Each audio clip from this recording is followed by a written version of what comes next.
longer, so I'll try to be aware of time. This was actually something that I prepared for the More Like cohort, the ambassador cohort group that I'm a part of. Alex McNeil asked me to put together a video for the cohort group, and I said, really rather not. He said, how about a paper? And I said, okay, I'm writing a book, actually.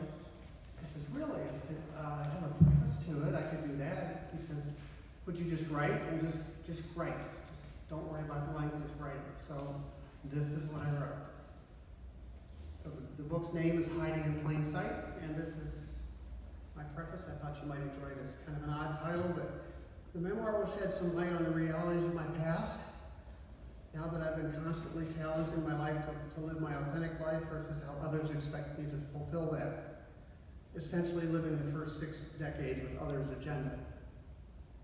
Until 2013, I really didn't know how to measure happiness, or if I knew exactly who I was, and if I felt comfortable living out my inner self, desperately trying to be public and visible and known.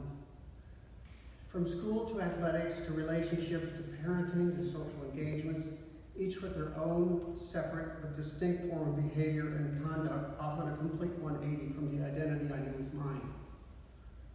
But who did I go to for help?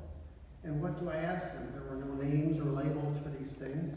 I'm quite certain I would have been put away. So where would I go for friendship or personal confidence in a world that was built in a post-World War II Stepford mode? So where would I go for friendship? Denial was a very strong force in my family, and there was no time for me and 3 older siblings that digested what parental attention remained. Being a black sheep in a suburban American family was very apparent in my neighborhood. This I later discovered most profoundly from a handwritten letter from my father. Shortly after my 32nd birthday, he graciously informed me about his daily disdain for God's mistake that gave me life that glorious day of 1956.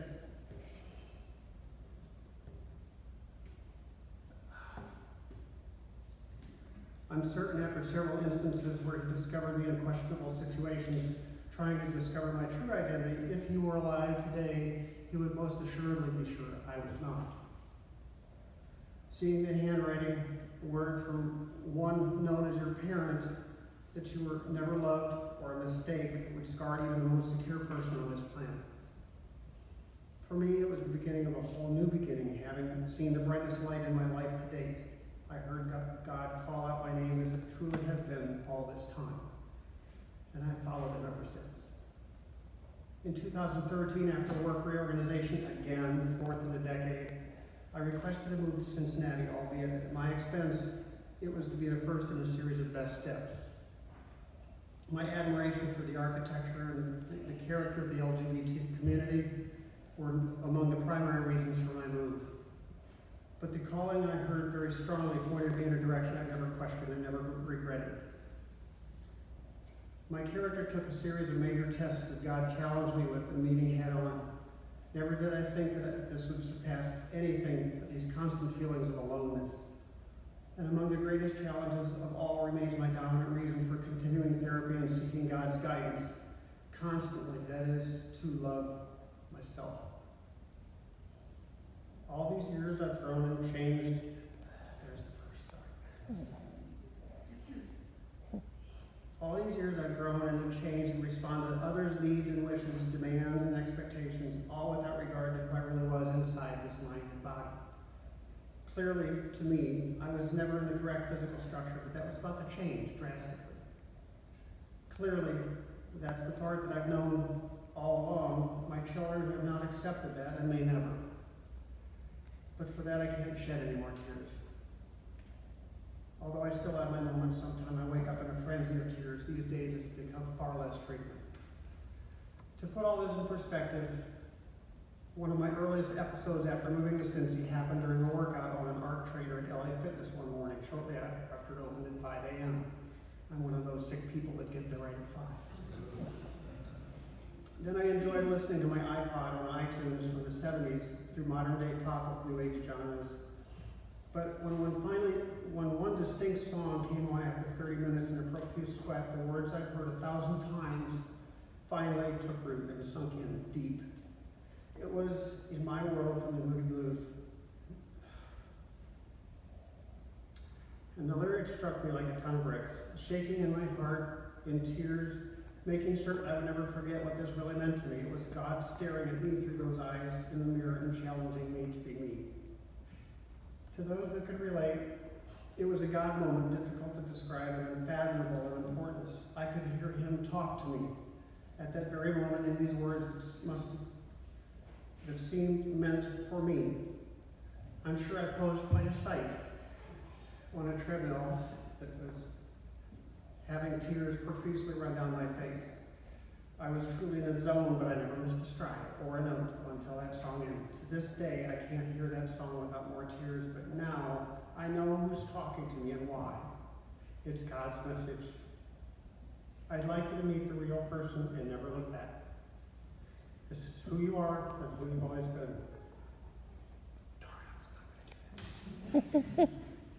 Now is the time to let it all out and let the world know the beauty of you. And this is what Alex had asked me to do, and I was reluctant to do it, but I think it's really the driving part that made this work. He asked me to write a love letter to myself. And one more thing, this is the hardest part. I love you, and I want you to love you too. So here goes.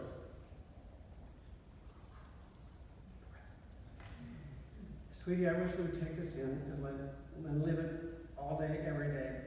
Absorb it, let it sink in. Let your inner beauty shine through and give you the real understanding, the difference you make in everyone you meet. Other people tell you, but you need to let it go and to let it gel, internalize it and feel it. Feel it like other people feel it. Stand tall with that beauty, knowing that I'm always with you, and you shall never feel alone or uncertain who you are again. This is your day to feel certain how much you mean to me and how wonderful you are. I will never leave you.